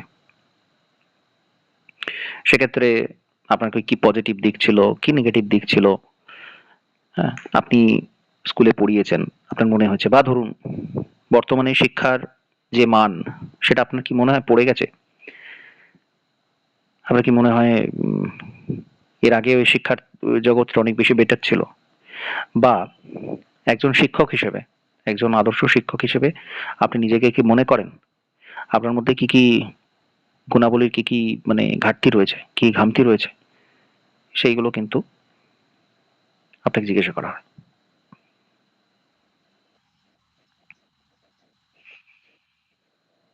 আপনি এটা যেটা বললাম, যে ঘামতি ঘাটতি প্রত্যেকের আছে, আপনি নিজে একটু ভাবুন। আপনি কিন্তু কৃত্রিম উত্তরটা দেবেন না, আমি বলবো আপনাকে শেষে, যদি না আপনার কোনো কিছু মাথায় আসে, আপনাকে উত্তর ভেতর থেকে দিতে হবে। কি ঘাটতি কি খামতি আছে সেটা আপনি ভালো জানেন। ধরুন যেটা বলছিলাম, যে হয়তো কারো হাতের লেখা খারাপ, ঠিক আছে, বোর্ড ওয়ার্ক যখন করবেন সেক্ষেত্রে বোর্ডে হয়তো হাতের লেখাটা খারাপ, ঠিক আছে, হতে পারে এরকম। বা ধরুন আপনি মানে ধরুন কোনো প্রশ্ন যদি সরাসরি আপনাকে করা হয়, সেক্ষেত্রে হয়তো একদম সাথে সাথে হয়তো আপনার উত্তরটা আপনি সাথে সাথে দিতে পারেন না, কিছু সময় হয়তো আপনাকে ভাবতে হয়। এরকম ছোটখাটো কোনো বিষয় আপনি নিজে থেকে সেটা ভাবুন। ঠিক আছে, এরকম নয় যে মানে ওই যেটা পজিটিভ যে জায়গাটা বললাম, যে প্রত্যেকটা মানুষ কিন্তু স্বয়ংসম্পূর্ণ 100% সে সব দিক থেকে এক্সপার্ট সেরকম নয়, তার কিছু খামতি ঘাটতি থাকতেই পারে। ঠিক আছে, বা ধরুন অনেকে জিভের আড়ষ্টতা থাকে কোনো কিছু বলার ক্ষেত্রে, বা উপস্থাপনের ক্ষেত্রে, আপনি তো বিষয়টা জানেন, আপনি কি সঠিকভাবে উপস্থাপন করতে কিছু সমস্যা হচ্ছে, তো সেক্ষেত্রে আপনি সেটা বলবেন, এবং সেটা বলবেন যে আমি এই বিষয়টার উপর কাজ করছি, মানে এই এই বিষয়টা যাতে আমি শুধরে নিতে পারি, তার জন্য আমি চেষ্টা করছি। ঠিক আছে, এই ধরনের পজিটিভ হবে উত্তরগুলো। আপনি যে উত্তরটা একটু আগে দিলেন সেটা খুব সুন্দর উত্তর দিয়েছেন, যে স্যার এই ব্যাপারটা এরকম। তো এরকম আপনার অ্যাপ্রোচটা পজিটিভ হবে, কোনো রকম নেগেটিভ অ্যাপ্রোচ করবেন না, যে এটা এটা আমার ঘাটতি, আমি এটা কিছু, আবার ধরুন নার্ভাস, অনেকে নার্ভাস হয়ে যান, পড়াতে গিয়েও হতে পারে এরকম, অনেকে নার্ভাস হয়ে যান, তো সেটাও বলবেন যে আমি এটার উপর চেষ্টা করছি পরিবর্তন আনার, আরো বেশি যাতে করে এগুলো স্ট্রং থাকতে পারি। ঠিক আছে, তো বা ধরুন অনেকে আছেন কোনো বিষয় সম্পর্কে শুরু করলে তিনি অনেক বেশি বলে ফেলেন। ধরুন এটা 40 মিনিটের ক্লাস, কোনো টপিক আপনি শুরু করেছেন, আপনি সে একটা বিষয় নিয়ে বলতে বলতে বিষয় থেকে বিষয়ান্তরে যেতে যেতে আপনি মূল টপিক থেকে কিছুটা সরে গেলেন, দিয়ে আপনার হয়তো আহ, আসল জিনিসটা কম বলা হলো, আদার জিনিস বেশি বলা হলো, এরকম হতে পারে, এরকম অনেকে আছেন। আপনি হয়তো 40 মিনিটের ক্লাসটা শেষ করতে পারছেন না, আপনার হয়তো একটু বেশি সময় লেগে যাচ্ছে, তো এরকম ধরনেরও সেটাকে আপনি ঘাটতি হিসেবে বলতে পারেন, যে এটা আমি চেষ্টা করব। এখন দেখুন, বিষয় থেকে বিষয়ান্তরে চলে যাওয়াটা কিন্তু একটা গুণ। আপনি একটা টপিক বলতে গিয়ে সেটা সংক্রান্ত আরো কিছু বললেন, সেটা কিন্তু অ্যাকচুয়ালি ভালো। পড়ানোটা সেখানে কৃত্রিম হয় না, প্রপার পড়ানো হয়। তো সেই জায়গাটা আপনাকে পরিষ্কার বলতে হবে যে এরকম এরকম হয়, যে কারণে আমি হয়তো 40 মিনিটের মধ্যে শেষ করতে পারি না, একটু বেশি সময় লেগে যায়, কিন্তু আমি সেটা চেষ্টা করছি যাতে করে আরো কম্প্যাক্ট মানে আদার্স ইনফরমেশন দিয়েও আমি কিভাবে সেই সময়টুকুর মধ্যে সেটা করতে পারি, বা হয়তো বোর্ড ওয়ার্ক করতে গিয়ে আপনার দেরি হচ্ছে সেটা, এই ধরনের ঘাটতির কথা বলবেন যেগুলো শুধরে নেওয়ার চেষ্টা আপনি করছেন বা সেটা করা যায়। এবং যদি সিরিয়াস কিছু ঘাটতি থাকে, যেটা আমি বললাম, যেটা সব মোস্ট ইম্পর্টেন্ট, যে সিরিয়াস কিছু ঘাটতি থাকে সেটা বলবেন যে স্যার আমার এই ঘাটতিটা আছে, আমি আমি আমার এইখানে সমস্যা হয়, কারণ আপনারা কম বেশি প্রত্যেকে পড়ান, টিউশন করেছেন বা করছেন, বা স্কুলে পড়িয়েছেন, পড়াচ্ছেন, অনেকে বিভিন্ন রকম জায়গাতে আছেন, তো সেগুলো করতে গিয়ে আপনার কোথায় কোথায় অসুবিধা হয়েছিল সেইগুলো তুলে ধরবেন। বা হয়তো ক্লাসের মধ্যে প্রচুর দেখবেন ক্লাসরুম সিচুয়েশন নিয়ে অনেক প্রশ্ন হবে, যে এটা একটা স্টুডেন্ট বা দুটো স্টুডেন্ট বা অনেক ম্যাক্সিমাম স্টুডেন্ট খুব দুষ্টুমি করছে, আপনাকে পড়াতে দিচ্ছে না, সেক্ষেত্রে আপনি কি করবেন? এরকম ধরনের প্রশ্ন, এগুলো কিন্তু ডাইরেক্ট বিএড থেকেই প্রশ্ন, এগুলো বলতে পারেন, ঠিক আছে? বিএড এর যে এসেন্সটা আপনি নিয়েছেন, যে একজন শিক্ষার্থীর সাথে কিভাবে ট্রিট করা উচিত শিক্ষার্থীকে, সেটা আপনি কিন্তু পড়ে এসেছেন বিএড এ, সেই সেই জায়গা থেকে আপনাকে উত্তরগুলো দিতে হবে। এবং যেটা পড়াবো, আমি যেটা বলেছিলাম আপনাদের, যে আপার প্রাইমারি যে প্রিপারেশন নেয়ার গুরুত্বটা কোথায়, আপনি কিন্তু বিএড এর এই জায়গাগুলো থেকে আপনাকে ধরে ধরে জিনিসগুলোকে তুলে আনতে হবে। পুরোটা একজন চাইল্ড সাইকোলজি আপনি যখন জেনে যাচ্ছেন, আপনি কিন্তু পুরোটা আপনি অ্যাপ্লাই করতে পারবেন ক্লাসের মধ্যে। এবং খুব ইন্টারেস্টিং বিষয়, এবং সবচেয়ে ভালো, কেউ যদি পুরো বিষয়টা জানেন তার পক্ষে খুব জায়গাটা খুব সহজ হয়ে যায়। এটা কিন্তু একটা বিরাট বড় জায়গা, আপনি অনেক জানেন, আপনি দিতেই পারছেন না সেটা স্টুডেন্টদের, এখানে কিন্তু একটা বিরাট বড় ঘাটতি থেকে যায়, গ্যাপ থেকে যায়। তো সেটা কিভাবে আপনি সলিউশন করবেন, এই বিষয়গুলো কিন্তু আপনাকে জানতে হবে, ভাবতে হবে, সবচেয়ে বড় কথা। দেখুন, আপনারা প্রত্যেকে শিক্ষকতাটাকে ভালোবাসেন বলেই কিন্তু এটা চেষ্টা করছেন, মানে শুধু এটা একটা চাকরি নয়, আপনাকে এটা যেন মানে ইন্টারভিউয়ারদের বুঝিয়ে দিতে হবে যে আমি কিন্তু শুধু চাকরি করতে যাচ্ছি না, আমি কিছু দিতে যাচ্ছি, এবং সেখান থেকে আমি আনন্দ পাই, এই জায়গাটা যেন তারা বুঝতে পারেন। আপনি চাকরিটা পেতে কতটা আগ্রহী, কেন আগ্রহী, সবচেয়ে বড় কথা, পেতে আগ্রহী শুধু নয়, মাসের শেষে কি ইনকাম আসবে সেটা নয়, আপনি কেন আগ্রহী, সেই সেই আপনার ভেতরকার সেই ইচ্ছাটা তারা কিন্তু বুঝে ফেলবেন। আমি যেটা বলতে চাইছি যে ব্যক্তিত্ব, আপনার ব্যক্তিত্বটা তারা কিন্তু পড়ে ফেলবেন ওই সময়ের মধ্যে। এবং 20 নাম্বার ইন্টারভিউ মানে চট করে সে কিন্তু শেষ হবে না, এবং বুঝতেই পারছেন নানা জায়গা থেকে নানা রকম প্রেশার আছে সরকারের ওপর, বা যারা ইন্টারভিউ নেবেন তাদের উপর ভিডিওগ্রাফি হওয়ার সম্ভাবনা রয়েছে, যেহেতু 20 নাম্বারের ইন্টারভিউ এবং এক্সপিরিয়েন্সে 10 দিয়ে দেওয়া হচ্ছে, এটা নিয়ে হল্লা হবে, দেখবেন এই ব্যাপারগুলো কিন্তু থাকবে। এবং এখানে আপনাকে কিন্তু খুব ফলস একটা সাধারণ যা হোক করে ছেড়ে দেওয়া হলো নিয়ে একসাথে 5 জনকে বসিয়ে, যেমন প্রাইমারি ইন্টারভিউ হয়েছিল 2014 2021, সেরকম টাইপের হবে এরকম কিন্তু ভাববেন না, যথেষ্ট আপনাকে যাচাই করে নেওয়া হবে, ঠিক আছে? এবং আপনাদের আমি বলেছিলাম যে যদি যারা চাকরি বাতিল হয়েছে তারা সবাই যদি পেয়েও যায়, তারপরেও যে সিটগুলো থাকবে সেটা কম নয়, আপনাকে তার জন্য কিন্তু জান প্রাণ দিয়েও এই জায়গাতে চাকরিটা পেতে হবে, কারণ এই সুযোগ আর দ্বিতীয়বার আসবে কিনা সন্দেহ আছে। তো যাই হোক, মূল বক্তব্য আমার যে জায়গাটা, যে আপনাকে কিন্তু সেই ভেতর ভেতরকার যে ইচ্ছাটা, সেটা কিন্তু আপনার ব্যক্তিত্বে যেন প্রকাশ পায়, আপনার কথাবার্তায়, আপনার ভাবভঙ্গিতে যেন সেটা প্রকাশ পায়, এবং তার জন্য যত রকম ভাবে প্রয়োজন প্রিপারেশন রাখা, সেটা আপনাকে রাখতে হবে। হ্যাঁ, আমি আমি তো আজকেই তো বললাম আপনাদের এই ব্যাপারটা। যদিও আমি প্রত্যেকদিনই বলছি। আপনাদের আমি যখন আপার প্রাইমারির কথা বলেছি, আপনাদের আমি কিন্তু সেম একটাই কথা বলেছি, ইন্টারভিউ প্রিপারেশন আর এই প্রিপারেশনটা কিন্তু আলাদা বলে ভাববেন না। দুটো কিন্তু সেম প্রিপারেশন। কারণ বিএড এর এই জিনিসগুলো আপনি না জানলে সেটা কিন্তু কখনোই সম্পূর্ণ হচ্ছে না। সেই সেই জায়গাটা আপনি কখনোই ফুলফিল করতে পারবেন না। আপনি শুধু সাবজেক্ট, আপনি তো পড়েছেন এতগুলো সাবজেক্ট, সেটা আপনার যথাযোগ্য জায়গা নয়। যেহেতু ডেমনস্ট্রেশন থাকছে, এই ব্যাপারটা আরো অনেক বেশি সিরিয়াসলি আপনাকে নিতে হবে।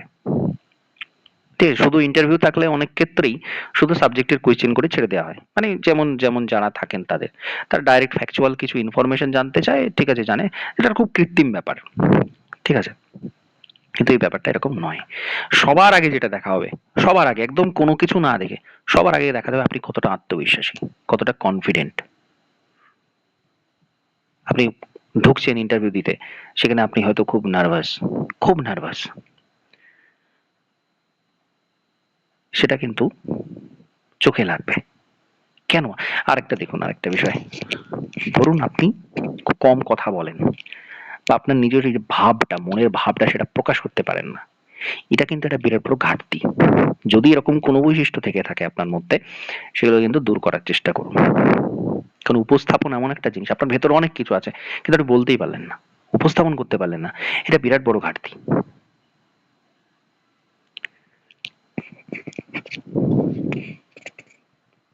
ঠিক আছে? এবার ধরুন কোন, কোন নেগেটিভিটি গুলো, যেটা বলছি যে কোন, কোন নেগেটিভ গুলো আপনি আপনাকে ঠিক করতে হবে। যেমন ধরুন খুব দ্রুত আপনি ঘরের ভেতর ঢুকে গেলেন ইন্টারভিউ থেকে, বা যাওয়ার সময় খুব দ্রুত আপনি বেরিয়ে গেলেন। এগুলো নেগেটিভ এফেক্ট পড়ে। বা ধরুন কোনো অভিনন্দন জানালেন না তাদের। দুম করে চেয়ারে বসে পড়লেন গিয়ে। কোন রকম পারমিশন না নিয়ে বসে পড়লেন তার আগেই। পোশাকটা কিছু রুচিসম্মত পোশাক হলো না। ঠিক আছে? বা অর্থহীন কথাবার্তা আপনি বলছেন, আপনার কিছু মুদ্রা দোষ রয়েছে, মাথা চুলকাচ্ছেন, হ্যাঁ? বা কেউ হয়তো নখ নখ কাটছেন, পা ঘষছেন, এরকম ধরনের জিনিসগুলো। এগুলো আপনাকে কিন্তু ওই টেনশনের মধ্যে অনেকেরই এই জিনিসগুলো চলে আসে। বা খুব উত্তেজিত হয়ে যাচ্ছেন আপনি মানসিকভাবে। কোনো অহংকার প্রকাশ পাচ্ছে আপনার কথার মধ্যে। এটা কিন্তু খুব, খুব সাবধানে থাকবেন। কোন রকম কোনো অহংকার, ধরুন আপনি খুব ভালো কোনো একটা স্কুলে হয়তো পড়িয়েছেন বা পড়াচ্ছেন, বা আপনার স্টুডেন্ট হয়তো কেউ র‍্যাংক করেছে মাধ্যমিকে, উচ্চ মাধ্যমিকে। সেইসব নিয়ে আপনার এমনভাবে বলছেন, আপনার মধ্যে খুব অহংকার প্রকাশ পেল। সেইগুলো কিন্তু সাবধানে থাকবেন। মিথ্যা বলা কোনো কিছু। ঠিক আছে? সাধারণ জ্ঞানের প্রশ্ন উত্তর না দিতে পারা, বা খুব বিমর্ষ আপনি। ঠিক আছে? আপনি খুব নেগেটিভ পারসন, যেটা আমি বললাম যে নেগেটিভ কোনোভাবে কিন্তু নেগেটিভিটি প্রকাশ করবেন না। অনেকের মধ্যে এই যে বর্তমান যে সময় খুব হতাশা, অনেক রকম ভাবে হতাশ তারা। সেইগুলোকে প্রকাশ করে ফেলা, বা আপনার ভেতরে ফ্রাস্ট্রেশন সেটা কোনোভাবে প্রকাশ করে ফেলা। হ্যাঁ, যে হ্যাঁ স্যার, এই তো এতদিন ধরে সব চেষ্টা করছি, কোনো কিছু হচ্ছে না, খুব সমস্যায়, মানে বোধহয় আর কোনো কিছু হবে না, এটাই আমার শেষ সুযোগ, এরকম ধরনের কোনো কিছু, নেগেটিভ কোনো কিছু। কি বলছি বুঝতে পারছেন? কোনো রকম নেই, শুধুমাত্র এই টপিকটা বলছি না, যে কোনো ধরনের কোনো কিছু নেগেটিভিটি। আপনার আপনার দৃষ্টিভঙ্গিটা কেমন সেটা খুব ইম্পর্টেন্ট। আপনি কোনো বিষয়কে কি দৃষ্টিতে দেখেন, আপনার সাথে যে ঘটনাগুলো ঘটছে বা সারা বিশ্বে যে ঘটনাগুলো ঘটছে, সেগুলো পজিটিভ মাইন্ডসেট আছে নাকি নেগেটিভ খুব বেশি আপনি, সেইগুলো যে সম্পর্কে কিন্তু আপনাকে ধারণা, এবং কারেন্ট বিষয় সম্পর্কে কিছু ধারণা, যেটা নিউজ পেপার পড়ার কথা বলছিলাম, বর্তমান সারা বিশ্বে কি চলছে। তো নতুন এডুকেশন, নিউ এডুকেশন পলিসি যেটা নিয়ে আসা হয়েছিল, সেটা কি খুব এফেক্টিভ বলে মনে হয় আপনার? ৪ বছরের যে কোর্সটা শুরু করা হয়েছে কলেজে, সেটা কি মনে হয় আপনার খুব এফেক্টিভ? সেটা কি স্টুডেন্টরা, তাতে কি তাদের ভালো হবে নাকি খারাপ হবে? আপনার কি মনে হয় সে আগামী দিনের শিক্ষাটা কি এরকমই থাকবে? শিক্ষাতে ডিজিটাইজেশন কতটা উপযোগী? আপনার কি মনে হয় যে বর্তমান সময়ে যে সিলেবাস এরকম ধরনের রয়েছে, এটা কি সঠিক? বা এগুলো নিয়ে আপনি কি ভাবছেন? খুব কমন বিষয়, ওপেন এন্ডেড কোয়েশ্চেন করা হবে। ক্লোজ কোয়েশ্চেন কমই করা হবে। আপনার ধারণা, আপনার ভাবনা চিন্তা যাতে প্রকাশ পায়, সেটা দেখে নেওয়া হবে। তো সেইগুলো, হ্যাঁ, বা ধরুন এরকম প্রশ্ন হবে যে আপনি কি শিক্ষকদের প্রাইভেট টিউশনটাকে আপনি কিভাবে দেখেন? বা এটা কি করা উচিত নাকি উচিত না? আপনি কি করবেন ভবিষ্যতে? এরকম ধরনের নানা রকম, ঠিক আছে, শিক্ষা সংক্রান্ত প্রশ্ন। ঠিক আছে? আরো অনেক রকমের প্রশ্ন হয়, সেগুলো আমি ক্লাসে বলব। বিভিন্ন টাইপের। ঠিক আছে? খুব এমন প্রশ্ন হয়তো আপনাকে খুব লজ্জায় ফেলে দিল। এরকম প্রশ্ন করা হবে। দিয়ে আপনাকে দেখা হবে আপনি কিরকম রিঅ্যাকশন দিচ্ছেন, এবং সেটা সম্পর্কে আপনার অ্যাপ্রোচটা কেমন, কিরকম ধারণা। সমাধানের থেকেও আপনি প্রশ্ন শুনে খুব ঘাবড়ে গেলেন। এরকম ধরনের বিষয়গুলো থেকে কিন্তু আপনাকে সাবধানে থাকতে হবে। ঠিক আছে? তো ঠিক আছে, আমি একটা ওভারঅল আলোচনা করলাম, এবং যে, যে টপিক গুলো বললাম, যে, যে বিষয়গুলো বললাম, যে ফার্স্ট অফ অল আপনার সাবজেক্ট খুব ভালো করে আপনাকে জানতে হবে। দ্বিতীয়ত আপনার যে পার্সোনালিটি, ঠিক আছে? এটা বেসিক্যালি এটা পার্সোনালিটিটা দেখা হয় ইন্টারভিউতে। তো সেটা পার্সোনালিটি বিকাশের যে জায়গাগুলো, সেই দিকগুলো দেখতে হবে, এবং আপনি কতটা সমাজ সচেতন, বাস্তবধর্মী কতটা, সেইগুলো বেসিক জিনিস যেগুলো দেখা ওই ১০ নম্বরের মধ্যে পড়ছে এটা। আর বাকি ১০ নম্বর যেটা, যেটা বললাম যে লেসন প্ল্যান রাখা ডেমনস্ট্রেশনের জন্য। আপনি কি করবেন সেটা ভেবে রাখা, কি বলবেন, কি বোর্ডে কি লিখবেন, কি উপস্থাপন করবেন, কিভাবে সেটাকে আকর্ষণীয় করে তুলবেন শিক্ষার্থীদের কাছে, আপনার বিশেষ কি গুণাবলী আছে যার যেগুলো দিয়ে আপনি সেটাকে করাতে পারবেন, দেখাতে পারবেন, সেই জিনিসগুলোকে এখন থেকে চর্চা করা, সেটা কিন্তু করতে হবে। ঠিক আছে, সেটা আমি রেগুলার আপনাদের ক্লাসে করিয়ে দেব, বলে দেব, বা ধরুন আপনাদের মনে যেগুলো আসছে যে কোনো ধরনের প্রশ্ন বা এই যে মানে সরাসরি যেসব প্রশ্নগুলো করা হয়, পড়াশোনার বাইরে থেকে যেসব প্রশ্নগুলো করা হয় আপনার ব্যক্তিত্ব যাচাই করার জন্য, বা এই কারেন্ট অ্যাফেয়ার্সের যে বিষয়ে যে ইস্যুগুলো সম্পর্কে আপনার কি ধারণা, সেগুলোর জন্য যে পূর্ব প্রস্তুতি আপনাদের থাকবে সেই সংক্রান্ত বিষয়ে আমি ক্লাসের মধ্যে সেগুলো বলবো। এবং মক ইন্টারভিউ যেটাকে বলে, সরাসরি মুখোমুখি ইন্টারভিউ, সেটাও কিন্তু আমি আপনাদেরকে করাবো। ঠিক আছে, তো আপনারা একটু সচেতনভাবে শুরু করে দিন। ঠিক আছে, নাম আসবে কি আসবে না, কোয়ালিফাই করব কি করব না, এই ভাবনা পরে। আপনার এই প্রিপারেশনটা বৃথা যাবে না। আপনি যদি এখন প্রিপারেশন নেন, যদি কোনো কারণে আপনার নাম না আসে তাহলে বৃথা যাবে না, পুরোটাই হবে। এবং এরপরে আপার প্রাইমারিও হবে। আমি আমি বলছি, এটা বলার মাধ্যমে কোনো নেগেটিভ কথা বলছি না, আমি বলছি আপনারা একদম ভেতর থেকে, ঠিক আছে, কোনো দ্বিধা না রেখে আপনারা কিন্তু ওই প্রিপারেশনটা ঝাঁপিয়ে পড়ে শুরু করে দিন। ঠিক আছে, মানে ধরুন আর কয়েকটা, আর দুটো কি তিনটে সপ্তাহ সময় আছে, পুজোর সময়টা কিছুটা এদিক ওদিক হবে সময়, তারপরে আবার সেই রেজাল্টের পরে আপনার সম্পূর্ণভাবে না আপনাকে কিন্তু এই জায়গার উপর ফোকাস করতে হয়। তার জন্য যা যা করা দরকার সেগুলো এক্ষুনি থেকে, আজ থেকে শুরু করে দেয়া। ঠিক আছে, সিলেবাস গুলো দেখা, প্রত্যেকটা ক্লাসে কি রয়েছে সেটাকে দেখা, এবং সেটাকে খুব সুন্দর করে পড়া। যতগুলো বই রয়েছে 9 to 11 প্রথমে, এবং সেটা হয়ে গেলে 5 to 8 সেটারও সিলেবাসে কি আছে, কোথায় কি, সেটা ভালো করে দেখা, সেটা এক্ষুনি শুরু করে দিন। ঠিক আছে, সেটা প্রয়োজনে আমি আপনাদের সিলেবাসের অন্তর্ভুক্ত বিষয়গুলো যদি আপনাদের হাতে বই না থাকে সেগুলো বলবেন আমাকে, আমি আপনাদের পাঠিয়ে দেবো। সেটা মানে ক্লাস শুরুর সাথে সাথে আমি করব, আগে প্রথমেই কাজ হবে এটা পুরো কমপ্লিট ওই 10 নম্বরের জন্য লেসন প্ল্যানটাকে তৈরি করা, এবং প্যারালালি তার সাথে সাথে বাকি 10 নম্বরের জন্য প্রিপারেশন চালানো, এটা আপনাদের প্ল্যান হবে। এবং আপনাদের যেটা স্পেশাল পেপার ছিল, স্পেশাল পেপার থেকে কিন্তু খুব প্রশ্ন থাকে, কারণ যিনি এক্সপার্ট থাকেন সাধারণত ইউনিভার্সিটির কোনো প্রফেসর, তিনি কোনো একটা স্পেশাল পেপারের টিচার, তার স্পেশাল পেপার যদি মিলে যায় আপনার সাথে, তাহলে কিন্তু আপনাকে অবশ্যই এই জায়গাতে প্রশ্ন করে, সেটা আমি 9-10 পরীক্ষা দিতে যান বা 11-12, এটা খুব কমন ব্যাপার।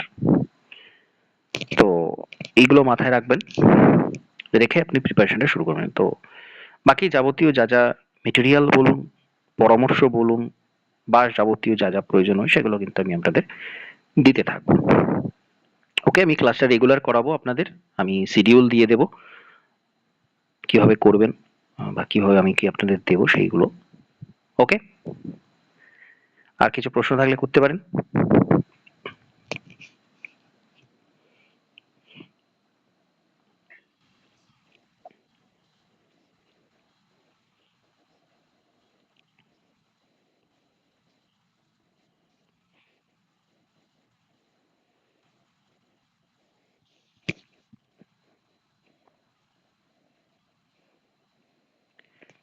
হ্যাঁ, সেটা দেখুন, বিএড এ বেসিক যেগুলো জিনিস শেখানো হয়, ঠিক আছে, ওই গ্রোথ ডেভেলপমেন্টের ব্যাপারে যে থিওরি গুলো আছে, হ্যাঁ, common formative evaluation, summative evaluation কাকে বলে, হ্যাঁ, এই যে কমন ইনফরমেশন গুলো, এগুলো একটু দরকার। ঠিক আছে, সেটার জন্য খুব বেশি অনেক কিছু এরকম ব্যাপারটা নয়। আমি ধরুন আপনাদের যেটা আপার প্রাইমারি যেটা ক্লাস করাচ্ছি, সেখানে আমি বিএড এর যেগুলো যা আছে সবটাই আপনাদের ওখানে দিয়ে দেবো। ঠিক আছে, তো বাদবাকি যদি মনে হয় কিছু এটা ইম্পর্টেন্ট, সেটাও আমি আপনাদের পিডিএফ করে পাঠিয়ে দেবো, বা কোনো বইয়ের অন্তর্ভুক্ত কোনো অংশ যেগুলো পড়তে লাগবে সেগুলো আমি সবটা দিয়ে দেবো। সুতরাং আপনাকে ওই অন্ধ্রপ্রদেশ বা অন্য কিছু সেটা নিয়ে ভাবতে হবে না, মেটেরিয়াল আমি আপনাকে দিয়ে দেবো, বিএড এর বলুন, এডুকেশনের যা যা প্রয়োজন সেগুলো।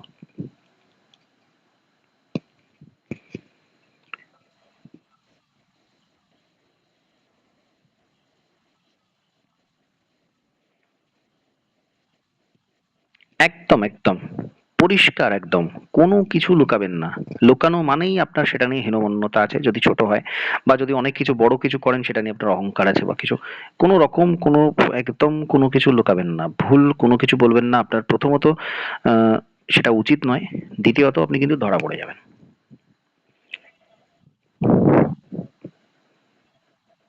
হ্যাঁ, একদম, একদম। আপনি ভেতর থেকে বলবেন। একদম ভেতর থেকে বলবেন। কোন রকম কোন কিছু রাগ-ঢাক রাখবেন না। কোন রকম সংকোচ, দ্বিধা রাখবেন না। নিজের ব্যক্তিগত ইনফরমেশন তো নয়ই, যেকোনো জায়গাতেই। আপনি কোন অতিরিক্ত কোন কিছু বলতে যাবেন না। ঠিক আছে? এবার ওই যে ওটা বললাম না, কোন ক্ষেত্রে আপনার অহংকার না প্রকাশ পায় এবং কোন ক্ষেত্রে আপনার হীনমন্যতা না প্রকাশ পায়। এ দুটোই আপনাকে খেয়াল রাখতে হবে।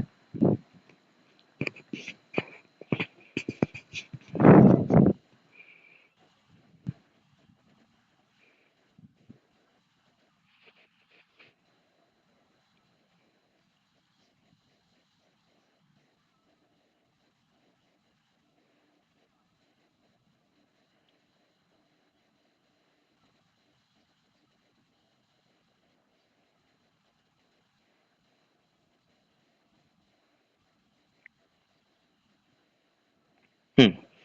ধরুন হ্যাঁ, ধরুন এটা তো আপনি যখন ডেমনস্ট্রেট করতে যাবেন তখন কিছুটা তারা বুঝতে পারবেন বা আপনি বললেও সেটা এমনভাবে দেখুন, এমনভাবে উপস্থাপন করবেন যে আপনি কিন্তু সেটাকে পরিষ্কার মানে সেটা সম্পর্কে আপনি জানেন এবং সেটাকে পজিটিভ করতে গেলে আপনি কি, কি করবেন সেটা কিন্তু আপনি করছেন বাট প্র্যাকটিসের মধ্যে আছেন। ধরুন আপনি বলবেন যে, "হ্যাঁ স্যার এরকম কিছু সমস্যা কিন্তু আমি সেটাকে ওভারকাম করছি বা ধীরে, ধীরে আমি যতটা আগে করতাম এখন কিন্তু ততটা সমস্যা আমার হয় না।" এটা আপনি বলবেন, বলতে হবে আপনাকে। নাহলে কেন আপনাকে দেওয়া হবে চাকরিটা?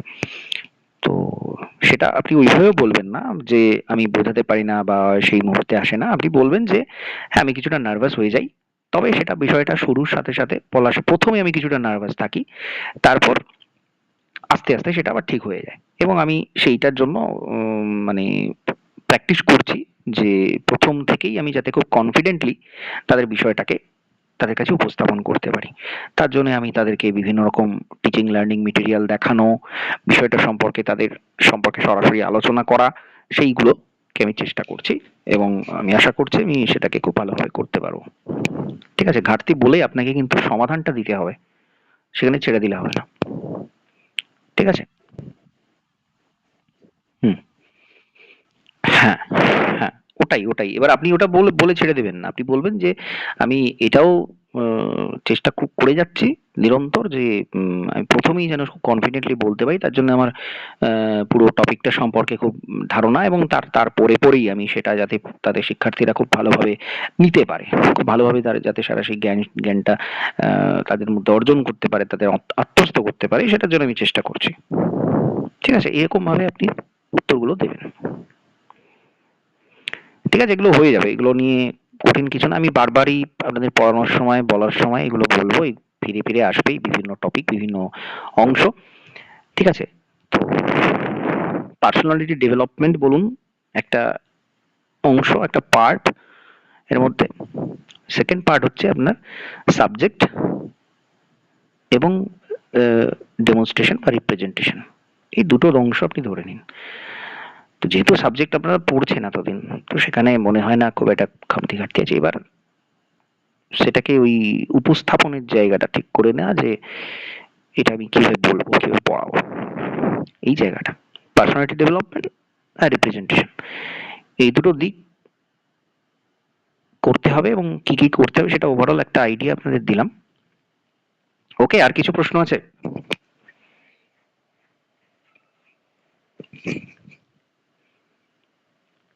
বেশ ঠিক আছে তাহলে।